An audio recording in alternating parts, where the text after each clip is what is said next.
जो हमारा टॉपिक है वो है ऑडिट। QC audit. जब क्यूसी डिपार्टमेंट में आप होते हो तो आफ्टर 6 मंथ या जो आप लोगों का पीटीएस है पीक्यूपी होती है उसमें क्लियरली मेंशन होता है कि आप लोग जिस प्रोजेक्ट पे काम करते हो उसका जो है ऑडिट कितने टाइम के बाद होना चाहिए या होगा। ठीक है। तो हर एक प्रोजेक्ट का अलग अलग होता है। वैसे 6 मंथ के बाद, 1 ईयर के बाद, 1.5 ईयर के बाद इस तरह से होता रहता है। ठीक है। लेकिन ये डिपेंड करता है आप लोगों के प्रोजेक्ट पे।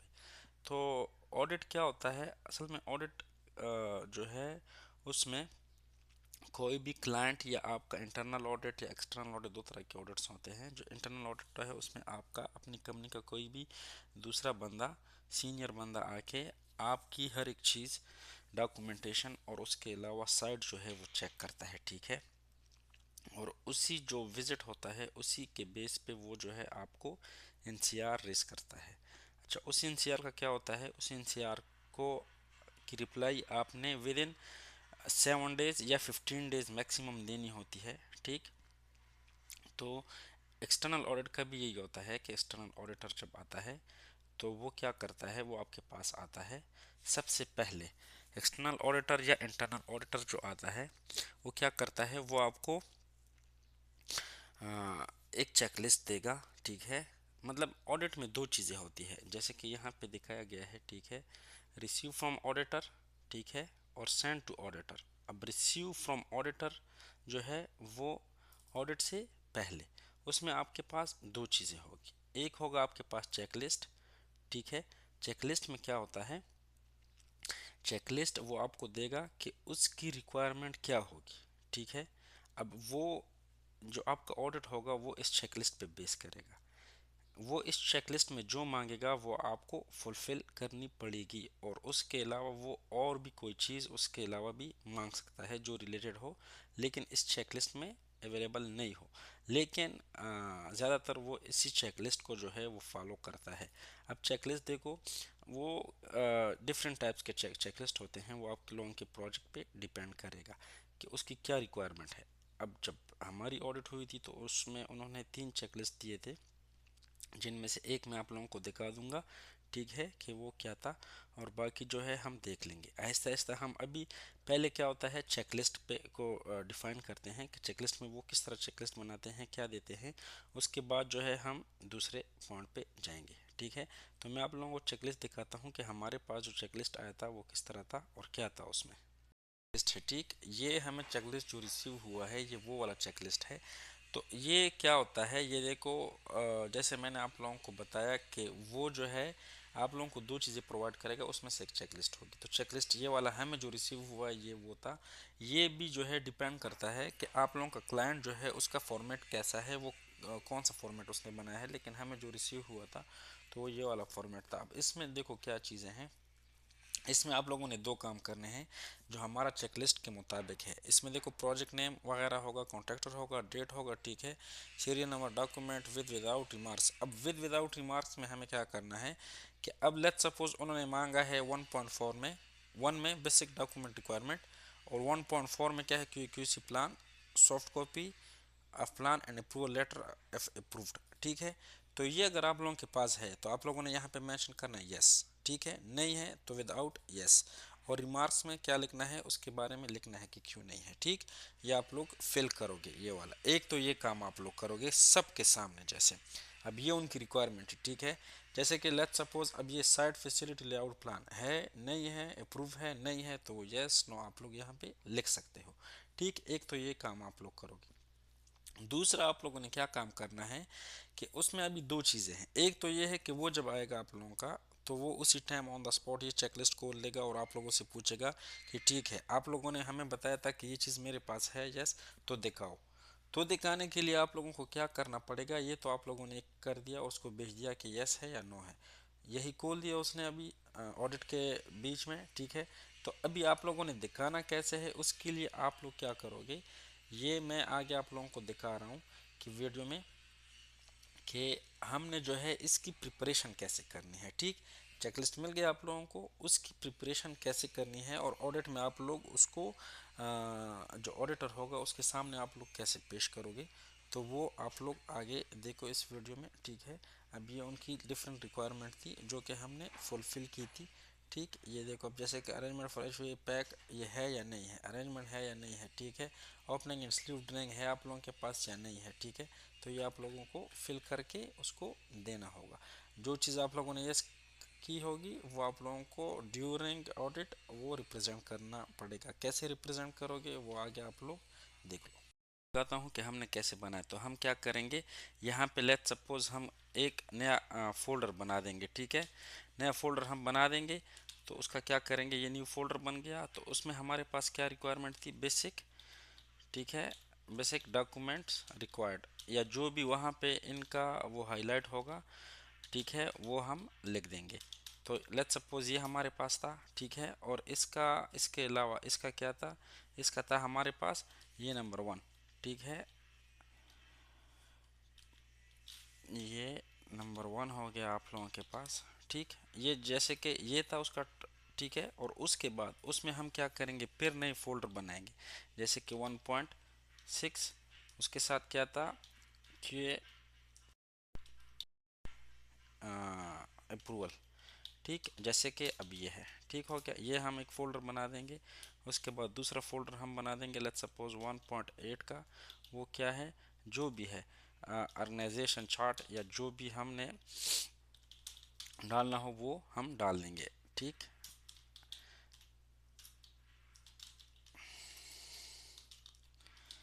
जैसे कि अब ये है उनकी रिक्वायरमेंट, तो ये हम बना देंगे, इसी तरह हम बनाते जाएंगे। ठीक, अब हम क्या करेंगे, अब हम लेट्स सपोज ये हम हमारी दो बन गई, तो उसके बाद हम क्या कर सकते हैं, तीसरा बनाओ।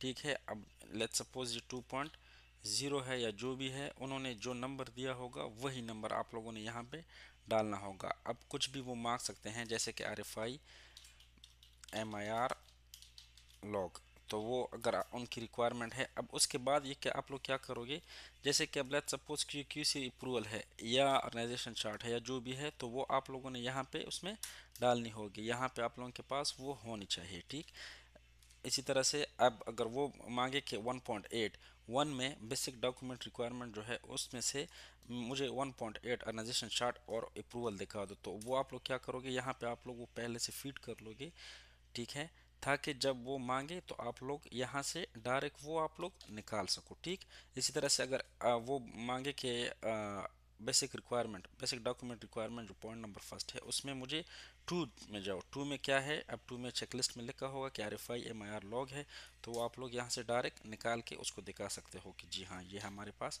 पड़ा है। अच्छा, ये तो था हमारे पास फर्स्ट रिक्वायरमेंट। जब वो आएंगे तो वो हमारे पास क्या करेंगे, वो चेकलिस्ट जो होगा उसकी हम वो सारा डेटा निकाल के उसको पहले से हम भेज भी सकते हैं, या फिर क्या करेंगे, जस्ट उसको चेकलिस्ट भेज देंगे, और जब वो ऑडिट के लिए आएगा, ठीक है, आएगा तो ऑन द स्पॉट हम उसको एक एक चीज़ दिखा देंगे। अब बच्चा इसमें दो चीज़ें होती है, कुछ ऑडिटर क्या करते हैं, वो कहते हैं कि ये सारा डेटा मुझे भेज भी दो ताकि वो दोबारा से चेक कर सके। ठीक, ये होता है पहला उसका ऑप्शन। अब हम जाते हैं दूसरे पे, कि जब वो ऑडिटर आएगा, उसने आपके डॉक्यूमेंट चेक कर लिए, उसके अलावा वो क्या करेगा, वो साइट का विजिट भी करेगा और साइट पे भी देखेगा कि साइट पे आप लोग अगर उसको कोई पॉइंट गलत मिला या जो भी, वो कुछ भी पूछ सकता है भाई, आपका स्टोर वो चेक करेगा, वो आपका जो साइट है उसमें हर एक चीज़ जो है वो चेक कर सकता है कि वो एज़ पर रिक्वायरमेंट स्टैंडर्ड्स, ठीक है, PTS जो उसकी प्रोजेक्ट टेक्निकल स्पेसिफिकेशन होती है उसके मुताबिक हुआ है या नहीं। मटेरियल के बारे में पूछ सकता है कि आपका मटेरियल जो है वो अप्रूव्ड है या नहीं, उसका अप्रूवल मांग सकता है कि अगर आपके पास एक मटेरियल साइट पे लगा है तो वो अप्रूव मटेरियल है या नहीं, तो उसकी भी वो जो है आपसे पूरा वो हिस्ट्री जो है वो पूछ सकता है कि आपने MIR किया है नहीं किया, ठीक है, किस किस चीज़ का RFI हुआ है क्या नहीं हुआ, वो सब कुछ आपसे पूछ सकता है साइट पे। लेकिन अभी जब हमारे पास वो आया, उसने हमारे डॉक्यूमेंट भी चेक कर लिए, ठीक है, एज पर चेक लिस्ट, और साइट विजिट भी कर लिया, तो उसके बाद क्या होता है, दूसरा जो पार्ट है हमारे ऑडिटर से रिसीविंग का, वो क्या होता है वो मैं आप लोगों को दिखाता हूँ। डॉक्यूमेंट भी चेक कर लिए, सब कुछ चेक कर लिया, उसके बाद वो क्या करता है, ये एक क्वालिटी ऑडिट रिपोर्ट वो बनाएगा। वो आपको विद इन 1 वीक जो है आपको रिप्लाई देगा, या वो उस पर डिपेंड करता है, 10 दिन में भी दे सकता है, ठीक है, 2 दिन में भी दे सकता है, अगले दिन भी भेज सकता है। ठीक, तो वो एक क्वालिटी ऑडिट रिपोर्ट बनाएगा। और ये क्वालिटी ऑडिट रिपोर्ट क्या होता है, ये मैं खोल के आप लोगों को दिखाता हूँ कि क्वालिटी ऑडिट रिपोर्ट में उसने क्या किया था। ठीक, क्या है, क्वालिटी ऑडिट रिपोर्ट, ये वही रिपोर्ट है जो मैंने आप लोगों को दिखाया। ये दो चीज़ें जो है ये रिसीव्ड होती है ऑडिटर से, ठीक। एक चेकलिस्ट, दूसरा ये ऑडिट रिपोर्ट। तो इसमें क्या है, project title, contact number, contractor standard, audit date, progress, project contractor date, contractor TCC रिवाज या जो भी है, ठीक है। टीसीसी का मतलब है कंप्लीशन सर्टिफिकेट जो होता है। अब ये देखो यहाँ पे ऊपर क्या होता है, ऊपर वो डिपेंड करता है, और यहाँ पे आप लोगों के वो जो मोनोग्राम वगैरह है आपकी कंपनी के वो लगे होते हैं, ठीक। हर एक जो भी डॉक्यूमेंट होगा उसके ऊपर यही चीज़ें लगी होती है, ठीक। अब ये लेट्स सपोज उसने क्या किया, पिक्चर वगैरह लेके इधर उसने डाल दिए हैं कि ये मतलब जो प्रोजेक्ट है उसका, ठीक। अच्छा, उसके बाद ये टेबल ऑफ कंटेंट देखो, इसमें से ये चीज़ें इंपॉर्टेंट है, उसने ये तीन चीज़ें बनाई, ठीक। ऑडिट ऑब्जेक्टिव, फिर उसके बाद एनसीआर, ठीक है, और उसके बाद पिक्चर्स, उसी एनसीआर के पिक्चर। तो ये एनसीआर उसने रेज किए थे, और उसके अलावा जो है क्या किया था उसने, उसके साथ उसी एनसीआर के पिक्चर। अब ये देखो audit summary, yes comply requirement, ये वही ऑडिट ऑब्जेक्टिव हो गए, ठीक है, to ensure that the QMS, ठीक है। तो ये ऑडिट ऑब्जेक्टिव है कि मतलब जो भी चीज़ें हैं वो एज पर स्टैंडर्ड या पीटीएस जो प्रोजेक्ट टेक्निकल स्पेसिफिकेशन होती है उसके मुताबिक है या नहीं, तो वो वेरीफाई हो गए हैं, ठीक है, ऑब्जेक्टिव इसके हो गए। अच्छा, हम जाते हैं इस पे, ठीक है। देखो अब ये क्या है, ये कोई भी मतलब हर एक उसका अलग से वो होता है कि वो क्वालिटी ऑडिट जो रिपोर्ट है वो किस तरह से बनाता है। अब इनका ये फॉर्मेट था तो उन्होंने इस तरह से बनाया, जो भी होगा वो अपने फॉर्मेट अपने हिसाब से बनाएगा कि इधर वो क्या लिखना चाहता है, ठीक। अच्छा, ये सीरियल नंबर दें, द नेम ऑफ ऑडिटीज, ठीक है, कौन कौन है, प्रोजेक्ट मैनेजर है उसमें, कंस्ट्रक्शन मैनेजर, क्यू सी, ये सारे वो है, डिजिग्नेशन कंपनी कौन कौन सी है, ठीक, ये हो गया। अच्छा, उसके बाद हम चलते हैं रिपोर्ट पे। अब ये देखो उसने लिखा है टोटल एनसी 17, अब 17 एनसी उसने रेस किए हैं, माइनर उसमें से 4 है, मॉडरेट जो है वो 10 है, और मेजर एनसी जो है वो 3 है। अच्छा, ये ऑडिट जो है ये हर एक का उसका अपने उस पर डिपेंड करता है कि उसकी फॉर्मेट उसने कैसी बनाई है, ठीक। लेकिन ये जो हमारे पास था वो ये वाला हमें रिसीव हुआ था उनसे। अब ये देखो सबमिशन ऑफ पीक्यूपी, मतलब पीक्यूपी जो है वो अप्रूव नहीं है, तो उसने ये मेजर में डाल दिया, ये भी मेजर में डाल दिया, ये भी 3 मेजर डाल दिए, ठीक है। मॉडरेट जो है वो 10 एनसीआर डाल दिए, केबिलिटी ऑफ क्वालिटी पर्सनल के है या नहीं है, ठीक है। उसके अलावा ये उसने एक एनसीआर दिया हमें, एक एनसीआर ये दिया। अच्छा, ये इसके साथ लिखा भी है सी अटैच 44 नंबर 32 जो भी ये जितने भी हैं वो इसने, ये देखो ये सारे एनसीआर हमारे पास हमें शेयर कर दिए विद पिक्चर, ठीक है। तो ये चीज़ जो है ये भी हमें क्या होता है वो उससे हमें रिसीव होता है, ठीक। ये देखो अभी सारे उसके इंतजार से, और उसके साथ साथ उसके पिक्चर भी है कि ये यहाँ पे ये इस तरह से क्यों है, मटेरियल ऐसे क्यों पड़ा है, ठीक है। देखो मैं जैसे आप लोगों को बताया कि डॉक्यूमेंट्स का वो हर एक चीज़ का वो साइड पे इंस्पेक्शन करेंगे, ठीक। ये देखो तो ये क्या है, ये लेट्स सपोज उसने इनसी अरेज कर दिए कि ये जो है ये आप लोगों के मिस्टेक से साइड पे। तो ये हमें क्या करना है, अभी इन एनसीज का क्या करना है, हमने रिप्लाई देना है, और रिप्लाई का भी वो आप लोगों को ख़ास वक्त बताएंगे कि इतने टाइम में आप लोगों ने क्या करना है, हमें रिप्लाई देना है। जैसे कि अब ये देखो ये कह रहा है कि इसके ऊपर पेंट क्यों लगा है, तो ये एक एनसी है, एनसी नंबर 6, ठीक है, ठीक। तो ये उसका मतलब ये जो दो चीज़ें हैं ना ये हमें ऑडिटर से रिसीव होती है। अब इसके बाद जो है हमने क्या करना है, इसके बाद जो हमने रिप्लाई देनी है वो भी आप लोगों के साथ मैं शेयर करता हूँ, और वो भी आप लोगों को मैं दिखा देता हूँ, ठीक है। ऑडिट हमारा आधा हो गया, हाफ हो गया, ठीक है, क्योंकि ऑडिटर से हमें दोनों चीज़ें मिल गई। पहले उसने हमें चेकलिस्ट दिया, चेकलिस्ट को हमने फिल किया, और उसके मुताबिक उसको हमने क्या किया, डॉक्यूमेंट भी प्रोवाइड कर दिए, उसी के मुताबिक दिखा भी दिए, और उसके बाद उसको प्रोवाइड भी कर लिए। और उसके बाद उसी के बेस पे उसने क्या किया कि उसने डॉक्यूमेंट सब कुछ स्टडी किया। इवन कुछ ऑडिटर जो है वो पूछ लेते हैं कि सारे डॉक्यूमेंट मुझे दे दो, तो हमने जब डॉक्यूमेंट उसको प्रोवाइड किए तो उसके बेस पे भी उसने कुछ एनसीआर रेज किए, और कुछ साइड रिलेटेड भी उसने एनसीआर रेज किए, कि जैसे कि लेट्स सपोज अब जैसे हमने बताया था कि आरएफआई या एमआईआर का लॉग जो है वो हमारे पास है, लेकिन जब उसने चेक किया प्रॉपरली घर में या जिधर भी, तो उसने देखा कि वो एनसीआर ना वो लॉग में कोई इशू आ रहा है उसको, तो उसने एनसीआर रेज कर दिया। अब हमें क्या करना है, हमें इन सारे एनसीआर की रिप्लाई देनी है। तो रिप्लाई में हमारे पास दो चीज़ें होती है, एक है कंप्लायंस स्टेटमेंट, एक है एनसी रिस्पांस फॉर्म।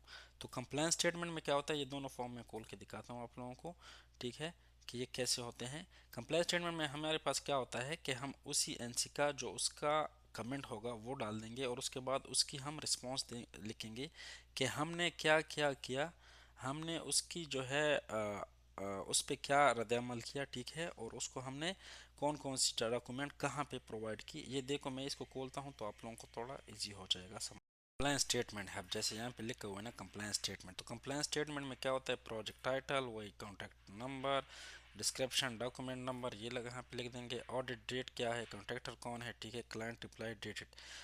अच्छा, इसमें क्या होता है, देखो सीरियल नंबर 1 जैसे है, ठीक है, तो उसमें हम क्या करेंगे, अब सीरियल नंबर 1 का मतलब है कि पहला नंबर एनसीआर जो था वो किस चीज़ का था।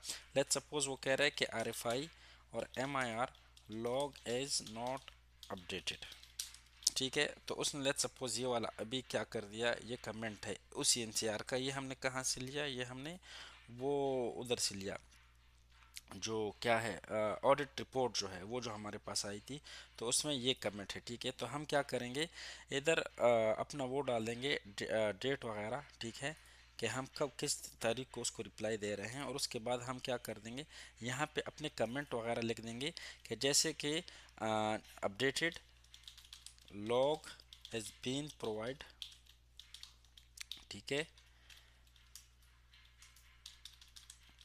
इन दी अटैच्ड फोल्डर, और उसके बाद क्या करेंगे, हम उस अटैच फोल्डर का नाम वगैरह लिख देंगे, जैसे कि अब हम फोल्डर बनाएंगे एक, और उसमें ए या जो भी है, ठीक है, तो वो हम यहाँ पे अपना लिख देंगे कि हम हमारा जो लॉग था, जो आरएफआई के बारे में या एमआईआर लॉग के बारे में जो कमेंट था, वो हमने क्या कर दिया, वो हमने अपडेट कर दिया उसी लॉग को, और वो जो है आ, इस अटैच फोल्डर में, ये फोल्डर आप लोग क्या करोगे, इसी एक वो बनाओगे रिप्लाई, ठीक है, और उसमें एक फोल्डर बनाओगे, और उस फोल्डर का नाम यही डाल दोगे कि R F I am I R log, ठीक, और उसमें हम क्या करेंगे, उसी में हम वो अपडेटेड जो हमारा लॉग होगा उसको हम क्या कर देंगे, उसी लॉग में उसी फोल्डर में हम डाल देंगे।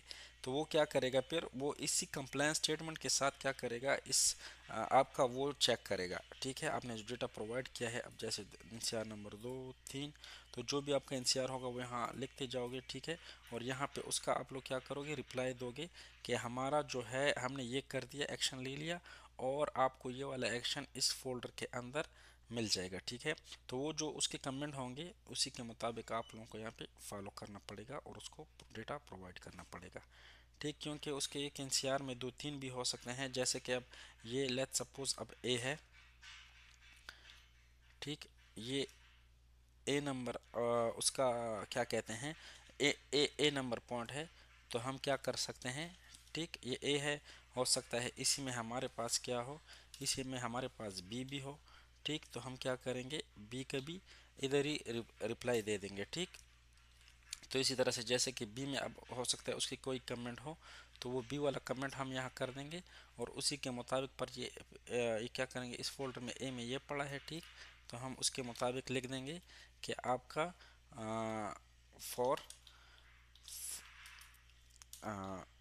For N C B find the attached data and sub folder B, तो हम ये देखो इस तरह से कर सकते हैं, ठीक है, ये मतलब आप लोग रिप्लाई अपने हिसाब से बना के दे सकते हो।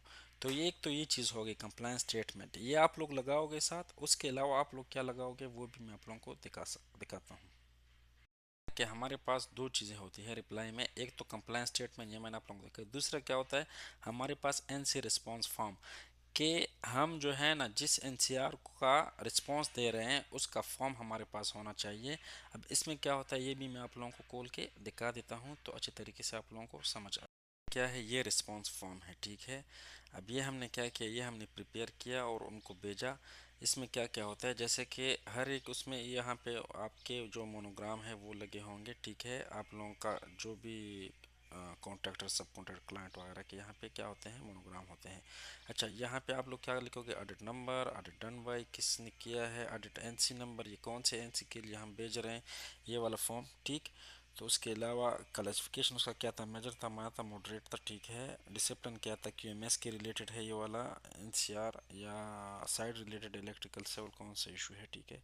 और कंप्लाइंस स्टेटस क्या है, कंप्लाइड किया है हम या नॉट कंप्लाइड है। तो अगर आप लोगों ने एनसी का क्लोज आउट भेजना है तो कंप्लाइड ही होगा, ठीक है। अब इसका क्या था, डिस्क्रिप्शन ऑफ नॉन कंफर्म, ये असल में कमेंट ही है, ठीक है, कि कौन कौन से कमेंट उसने डाले थे। तो ये देखो, ये उसके कमेंट थे NC5 में, ठीक। अब उसका हमने क्या किया, रूट कॉज हमारे पास क्या था वो हम यहाँ पे लिख देंगे। तो हमने लिखा है कि due to under client evaluation following engineer, तो हमने क्या लिखा है कि क्योंकि जो नीचे जो इंजीनियर है वो क्लाइंट के उसमें थे, एवेल्यूएशन में थे वो, तो इसलिए जो था अभी तक इनका अप्रूवल नहीं है हमारे पास, ये उसका रूट कॉज हो गया। करेक्ट एक्शन हमने क्या लिया इसका, वो सबमिट कर दिया, ठीक है, उसकी अप्रूवल, और अप्रूवल उसके ले लिए, ठीक है, ये नीचे वाले इंजीनियर, क्योंकि रूट कॉज ये हो गया। अब करेक्ट एक्शन ये हो गया कि हमने क्या किया, ठीक है, और किस बेस पे हम ये एनसीआर क्लोज कर रहे हैं, तो ये करेक्ट एक्शन हो गया, ठीक। उसके बाद जो है हमने यहाँ पे वही, ये पेज नंबर 2 है, तो यहाँ पे वही वो मोनोग्राम वगैरह होंगे, ठीक।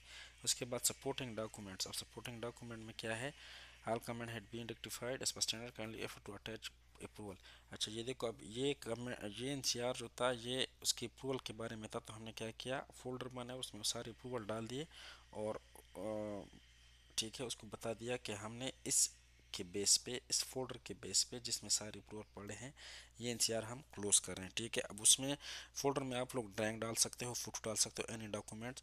इसका मतलब ये है कि अगर उन्होंने आपसे ड्रैग मांगा हो, या कोई साइड रिलेटेड फोटो मांगा हो, या कोई भी एनी डॉक्यूमेंट्स हो सकता है उसने मांगे हो, तो जिस तरह मैंने आप लोगों को तरीका दिखाया कि हम क्या करते हैं एनसीआर को क्लोज करने के लिए, उसी एनसीआर का नंबर, उसकी डिस्क्रिप्शन, सब कुछ फोल्डर में डाल के उसको बता देते हैं कि ये कंप्लायंस स्टेटमेंट का जो शीट है ना, उसमें बताते हैं कि ये जो है वो हमारे पिक्चर या जो भी डॉक्यूमेंट्स है या जो भी ड्राइंग है वो उसी में पड़े हैं, तो उसके बेस पे जाके उसी में चेक करता है।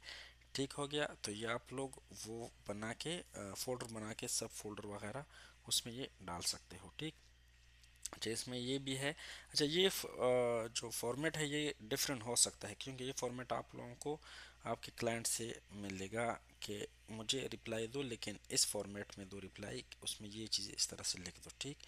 तो उसमें प्रिवेंटिव एक्शन, उन वो पूछते हैं कि प्रिवेंटिव एक्शन आप लोगों ने क्या लिया, मतलब करेक्टिव एक्शन से पहले आप लोगों ने प्रिवेंटिव एक्शन क्या लिया, तो आप लोग क्यों नहीं, अगर तो ये डिफेक्ट आने से पहले कोई वो किया हो, तो आप लोग यहाँ पे वो लिख सकते हो कि हमने ये किया था, लेकिन उसके बावजूद भी ये मसला जो है क्रिएट हुआ, क्योंकि प्रिवेंटिव एक्शन जो होता है वो हमारे पास करेक्टिव एक्शन से पहले होता है, ठीक हो गया। ये करेक्टिव एक्शन हमने लिया, लेकिन उससे पहले जो एक्शन होता है वो प्रिवेंटिव एक्शन होता है, तो वो आप लोग यहाँ पे लिख सकते हो कि हमने ऑलरेडी फॉलो अप किया था, लेकिन ये इन मसलों की वजह से जो है ये मसला फिर भी पेश आया, ठीक है, तो वो आप लोग यहाँ पे लिख सकते हो। उसके अलावा क्या है, ये तो कोई भी वहाँ पे ये उसका अपना फॉर्मेट है, वो यहाँ पे उसने ये लिखा हुआ है, ठीक है।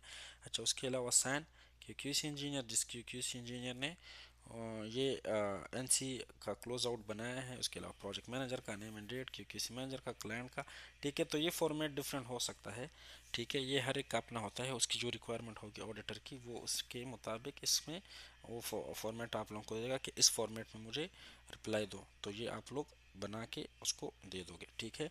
तो अब हमें ऑडिट का समझ आ गई कि ऑडिट हमने कैसे क्लोज करना है, ऑडिटर से हमें क्या क्या चीज़ें रिसीव होती है, और हमने ऑडिटर को क्या क्या प्रोवाइड करना होता है, ठीक। तो ये थी पूरी ऑडिट के बारे में वीडियो।